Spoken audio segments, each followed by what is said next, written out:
নমস্কার, আজকে আমি এসেছি ব্রিটিশদের তৈরি শেষ স্টেশন, যেটির পরে ইন্ডিয়ার পরে ওপারে বাংলাদেশ।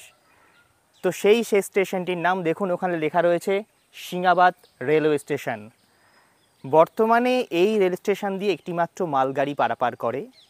এইখান থেকে 1.5 কিলোমিটার ওপারে গেলে সেই বর্ডার এবং চেকিং পয়েন্ট পাওয়া যাবে, তারপরেই বাংলাদেশের সেই স্টেশন। আজকে এই স্টেশনের কিছু গল্প আপনাদের সামনে তুলে ধরব। এই যে রাস্তাটা, এই রাস্তাটা কোথায় চলে গেছেন, মানে এই যে রেল লাইনটা কোথায় চলে গেছে জানেন? এই রেল লাইনটা সোজা গিয়ে বুলবুলচন্ডী স্টেশন হয়ে, মুচিয়া স্টেশন হয়ে, ওল্ড মালদা এবং মালদা কোর্টে গিয়ে মিশেছে।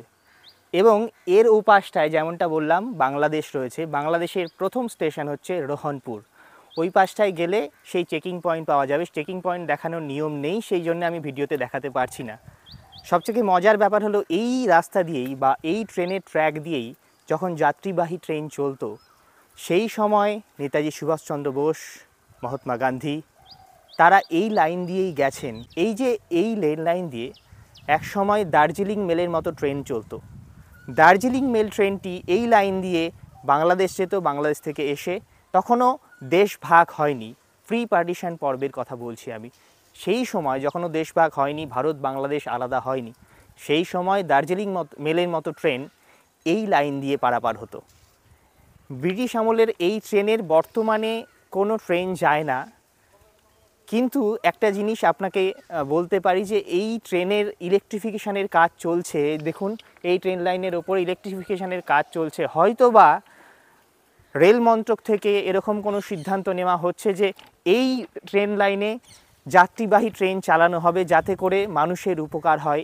এবং এই আশাও রাখবো রেল মন্ত্রকের কাছে যে এই পুরনো স্টেশন, এই ঐতিহ্যবাহী একটি স্টেশন সিংহাবাদ স্টেশন, এটি যেন ইলেকট্রিফিকেশানের সাথে সাথে যাত্রীবাহী ট্রেন চলাচল শুরু করে এবং প্রত্যেকটি মানুষের উপকারে লাগে। চলুন ওই পাশটায় যাব এবং আরও অনেক কিছু আপনাদের দেখাবো। এমন একটি স্টেশন আছে, কিন্তু টিকিট কাউন্টার নেই। কেনই বা থাকবে টিকিট কাউন্টার? যাত্রীবাহী ট্রেন তো আর চলে না, চলে তো খালি পণ্যবাহী ট্রেন। তাই এরকমই পড়ে রয়েছে। এই যে আমার এই পেছনটা দিয়েই যে সোজা রেল লাইনটি চলে গেছে, এখান থেকে 1.5 কিলোমিটার গেলেই প্রতিবেশী দেশ বাংলাদেশ, যার প্রথম স্টেশন রোহনপুর। আর এইটি সিংহাবাদ স্টেশন, ভারতের শেষ স্টেশন, ব্রিটিশ আমলে তৈরি। ওইখানটায় লেখা ছিল, এখন জঙ্গলাকীর্ণ হয়ে গেছে বলে সেই লেখাটা পরিষ্কারভাবে বোঝা গেল না। চলুন ওপাশটায় যাই, আরও কিছু দেখাই আপনাদের। এই দেখুন, বলছিলাম না ব্রিটিশ পিরিয়ডের তৈরি স্টেশন। দেখুন এই যে পুরনো, আগে যে ঘুরিয়ে ঘুরিয়ে রেলওয়ে ট্র্যাক চেঞ্জ করা হতো, সেই জিনিসটা কিন্তু এখনও রয়ে গেছে। সেই পুরনো সময় ব্রিটিশ পিরিয়ডে এই স্টেশনটি তৈরি হয়েছিল। আর লাইনগুলো যে দেখলাম, ওখানে কিন্তু ব্রড গেজ লাইনই রয়েছে। যেমনটা বলছিলাম, দার্জিলিং মেলের মতো সেই ট্রেন এখান দিয়ে চলতো যখন পার্টিশান হয়নি, প্রি পার্টিশানের কথা বলছি। এখন তো এইখানকার পরে বাংলাদেশের বর্ডার পেয়ে যাব, কিন্তু তখন তো একসাথে ছিল, অখণ্ড ভারত ছিল। সেই সময় দার্জিলিং মেলের মতো ট্রেন চলতো এবং দেশপ্রেমিক নেতাজি সুভাষচন্দ্র বসু, মহাত্মা গান্ধীর মতো মানুষ এই লাইন দিয়েই চলাচল করেছে। সত্যি গর্বের বিষয়। সিংহাবাদ বর্তমানে হবিবপুর ব্লকের আন্ডারে মালদহ জেলার অন্তর্গত একটি স্টেশন, এবং সম্ভবত এই স্টেশনটি বর্তমানে কাটিহার ডিভিশনের আন্ডারে পড়ছে। চলুন আরও অন্য কিছু দেখানোর চেষ্টা করার জন্য যে পূর্বে ব্যবহৃত হলো, সেই জিনিসটি কিন্তু এখনও রয়েছে এখানে পড়ে। একটা ঐতিহ্যমণ্ডিত ব্যাপার স্যাপার এখানে দেখা যাচ্ছে। দেখুন, ব্রডগেজ লাইনই রয়েছে। এখান দিয়ে যদি ট্রেন চলতো কতই না ভালো হতো, মানে যাত্রীবাহী ট্রেন যদি চলতো। দেখুন, এখানে পার্কিং প্লেসও রয়েছে, parking for differently abled person, মানে ডিফারেন্টলি এবল যারা, তাদের জন্য এইখানে পার্কিংয়ের ব্যবস্থাও রয়েছে। সবটাই মনে হয় আস্তে আস্তে আরও সেজে উঠবে এবং পরবর্তীতে এখানে যাত্রীবাহী ট্রেন যাবে, এই কামনাই করছি। কি এই স্টেশনের বাসিন্দা বা এখানকার বাসিন্দা? হ্যাঁ, আমরা এখানকারই বাসিন্দা। আচ্ছা, আপনি কি এখানে জব করেন না এমনি এখানে এসেছেন? আমি এমনি এসেছি। আচ্ছা আচ্ছা, তো এই স্টেশন সম্বন্ধে কি জানেন, বা এখানে কি যাত্রীবাহী ট্রেন চলার মতো কোনো আশা কি দেখা যাচ্ছে?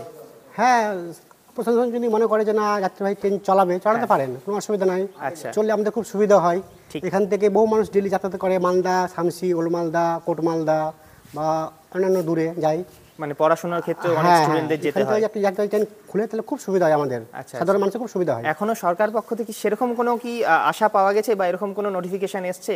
হ্যাঁ, এর আগে শুনেছিলাম যে হ্যাঁ চলার কথা ছিল, কিন্তু এখনো পর্যন্ত সেরকম কোনো কিছু দেখছি না। আগে বলেছিল স্যার চলবে বলেছিল। আচ্ছা আচ্ছা, তো এখানে যে ইলেকট্রিফিকেশনের কাজগুলো দেখা যাচ্ছে, এগুলো কি নতুন হয়েছে না অনেকদিন আগেকার? বেশি দিন হয়নি, হওয়া প্রায় বছর 4 মতো হলো। আচ্ছা আচ্ছা, মানে এই ইলেকট্রিফিকেশনের কাজ দেখে একটু আশার আলো পাওয়া যাচ্ছে যে হয়তোবা কোনো ট্রেন যাত্রীবাহী হ্যাঁ, ট্রেন অবশ্যই, চললেও অবশ্যই, চলতে হ্যাঁ, পারে, তাই না? চলতে পারে, হ্যাঁ।